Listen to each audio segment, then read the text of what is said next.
क्या बोलना है?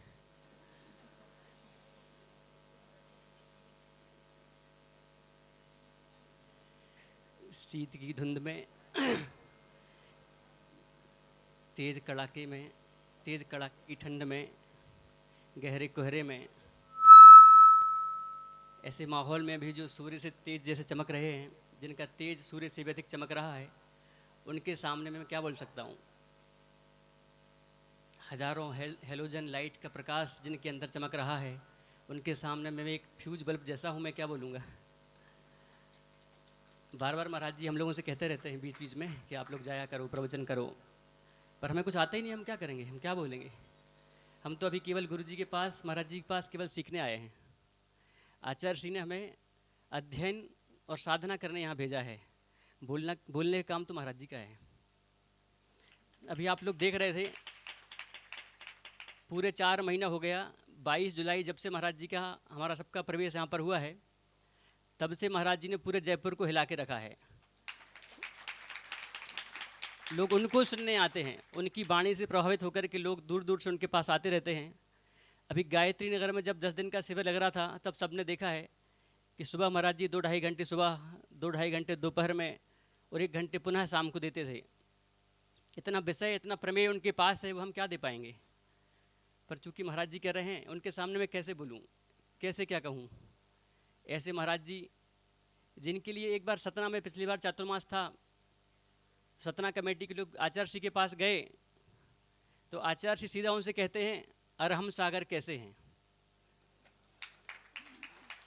मतलब आचार्य श्री ने स्वयं उनको नाम दिया अरहम सागर। तो आज के बाद आप लोग भी इनसे क्या कहेंगे? अरहम योगी। क्या बोलेंगे जब भी कोई पूछे कि महाराज जी कहाँ हैं, कौन से महाराज जी, तो क्या कहेंगे आप लोग? अरहम अरहम योगी। योगी। और जब भी आपको महाराज जी से कुछ बात करना हो, तो आप क्या कहेंगे? अरहम श्री। क्या कहेंगे? महाराज जी नहीं, नमोस्तु अरहम श्री कह पाएंगे? जिनके जिनके मन वचन काय में अरहम समाया हुआ है, वो अरहम श्री हैं, अरहम योगी हैं। तो हमें उन्हें अरहम योगी और अरहम श्री कहने में संकोच नहीं होना चाहिए। इनके सामने मैं क्या बोलूँ? ये आचार्य श्री के शिष्य हैं। आचार्य श्री कैसे? वो आचार्य श्री जो अपने सारे शिष्यों पर अनुग्रह रखते थे। एक बार की घटना मैं आपको बताना चाहता हूँ। छुल्लक श्री गृह सागर जी हैं हमसे ज्येष्ठ, उनकी जन्म नगरी विदिशा शीतल धाम में गुरु जी का चातुर्मास चल रहा था आचार्य श्री का। उस समय हम उनके कक्ष में थे, आचार्य श्री प्रवचन करके आ रहे थे, कक्ष में हम पहले से पहुंच गए थे। तो आचार्य श्री हमसे कहते हैं, ब्रह्मचारी जी ये पाठा थोड़ा अलग करो। जब आचार्य श्री ने हमसे ब्रह्मचारी जी कहा, ब्रह्मचारी अवस्था में, तो सुनकर बहुत आश्चर्य हुआ। पूरे कांटे वहीं खड़े हो गए शरीर के, कितने बड़े महान आचार्य और हमें ब्रह्मचारी जी संबोधन कर रहे हैं। ये उनकी एक ब्रह्मचारी के ऊपर अनुकंपा रहती थी। उसके बाद छुल्लक जियों पर अनुग्रह कैसे करते थे? तो जब 2023 में ग्रीष्मकाल चल रहा था हम लोगों का महाराज जी के साथ सहपुरा में, तो जयपुर के पंडित शीतल प्रसाद जी वगैरह विद्वान महाराज जी के पास आए और उनसे निवेदन किया कि महाराज जी आपका इस बार का चातुर्मास जयपुर में हो, ऐसी भावना हमारी है। तो महाराज जी कहते हैं आचार्य श्री के पास जाओ। महाराज जी ने उनको आचार्य श्री के पास भेजा। आचार्य श्री उस समय डोंगरगढ़ में विराजमान थे। पंडित जी आचार्य श्री को कहते हैं कि आचार्य श्री, पूज्य प्रणम सागर और चंद सागर जी महाराज जी का चातुर्मास जयपुर में हो, हमारी ऐसी भावना है। तो आचार्य जी कहते हैं 3 छुल्लक जी भी हैं। जब ये हमें बताया और हमने सुना, तो बहुत अच्छा लगा कि आचार्य श्री अपने अदने से शिष्यों पर भी कितनी कृपा रखते हैं। उसके बाद एलक जियों पर कैसे कृपा रखते हैं, वो बताना चाहता हूँ। 2022 में जब 10 लक्षण के अवसर पर पूज्य आचार्य भगवान ने हम सभी ब्रह्मचारियों को, जब दीक्षा नहीं हुई थी, तो तत्वार सूत्र का पाठ करने सिरपुर में बुलाया था। हमने उत्तम संयम का दिन चुना था और उस दिन सुबह आचार्य जी के पास हम गए। हमने कहा आचार्य जी कभी तत्वार सूत्र का पाठ किया नहीं है, बनता नहीं है। बोले कब है? हमने कहा आज ही है। बोले हो जाएगा। और उस दिन ही आचार्य जी ने हमें पड़गान दिया। हम सब ने मिलकर आचार्य जी का पड़गान किया। तभी हम बैठ के आचार्य जी बात ही कर रहे थे, तभी इलक सिद्धांत सागर जी वहाँ पर आते हैं। तो आचार्य जी उनको दूर से देख कर कहते हैं कि देखो निर्यापक इलक जी आ रहे हैं। ये देख करके इलक जी भी हंस दिए, आचार्य जी बहुत जोर से हंसे। तो ये इलक जी पर कैसे आचार्य जी करुणा रहती थी, ये मैंने आपको बताया। ऐसे महान आचार्य जी के शिष्य यहाँ पर विराजमान हैं, उनके सामने मैं क्या बोलूँ? फिर आर्यिकाओं के ऊपर कैसी कृपा रहती थी। एक बार आचार्य जी का बिहार चल रहा था, उनके साथ हम भी थे।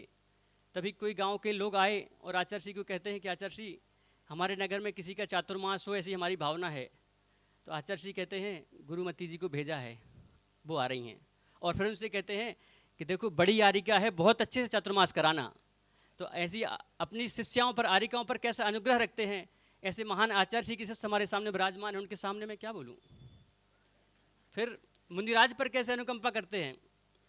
नेमावर की बात है, ये सारे संस्मरण से घटनाएं हमारे सामने की हैं, सबके अपने अपने संस्मरण होते हैं, सबके अपने अपने विचार होते हैं। एक बार नेमावर में आचार्य महाराज जी थे, जंगल से लौट रहे थे, गेट के पास में एक जूते चप्पल रखने का स्टैंड था। वहाँ पर कुछ महाराज जी के फोटो लगे हुए थे। उन फोटो में आचार्य जी नहीं थे, पर संघ के 2-3 महाराज जी के फोटो थे। आचार्य ने उस स्टैंड को और फोटो को देखा, फिर अपने कक्ष में पहुँचे तो संघ के साधुओं से, महाराज जियों से और कमेटी वालों से कहते हैं, आप लोग क्या करते हो, साधु की विनय करना नहीं जानते हो, जूते चप्पलों के पास में मुनिराज का पंपलेट लगाते हैं क्या। ऐसे महान आचार्य जो मुनिराज की फोटो का भी इतना सम्मान करते हैं, वो साक्षात मुनियों को कितना सम्मान करते होंगे। ऐसे महान आचार्य के शिष्य हमारे सामने विराजमान है, उनके सामने मैं क्या बोलूँ। फिर आचार्य स्वयं आचार्य पद की गरिमा कैसे रखते हैं और आचार्य का सम्मान कैसे करते हैं, वो मैं आपको बता रहा हूँ। जब भी कोई आचार्य जी के पास कोई व्यक्ति आते और उनसे कहते कि आचार्य जी हमें ऐसा नियम दे दीजिए, और इसी बात को जब आचार्य जी अपने प्रवचन में सुनाते हैं तो आचार्य जी क्या कहते हैं कि आज सुबह कुछ व्यक्ति आए थे, वो हमसे कह रहे थे महाराज हमें कुछ नियम दे दीजिए।